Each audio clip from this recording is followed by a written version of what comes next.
रितेश बलम्मा एगो सच्ची घटना पर आधारित एगो गाना गावे जा रहल बानी। जौन घटना मुजफ्फरपुर के सोनबरसा गांव में भइल बा। तरवा लोग सुनी। शहर मुजफ्फरपुर में भइल बा घटना हो। गांव देहाती जानता बात पूरा पटना हो।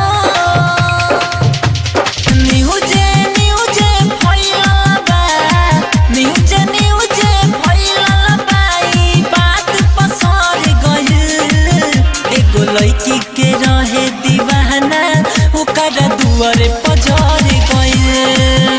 एगो लड़की के रहे हेलाबाद ओकरा दुआरे पमर गइल। एगो लड़की के रहे दीवाना दुआरे पजर गइल। एगो लड़की के रहे दीवाना ओकरा दुआरे पजर गइल। 2-4 साल के उ रहे प्यार एक दिन में भइल पराचार। अरे भैया इस सच्चा घटना सुनावता नहीं। 2-4 साल के उ रहे प्यार एक दिन में भइल पराचार। लड़की वाला के रहे पाला न हो। एगो निर्दोष के ले लिहल जान हो।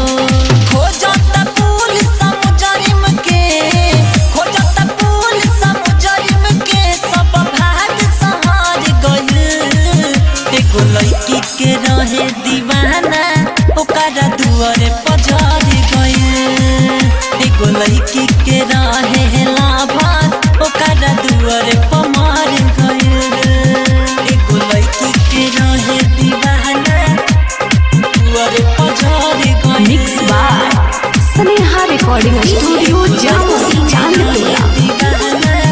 Presented by tiger music. 25 जुलाई के चर्चा गाँव लोहिक के रहे सोना बरसा। गाँव लोहिक के रहे सोना बरसा।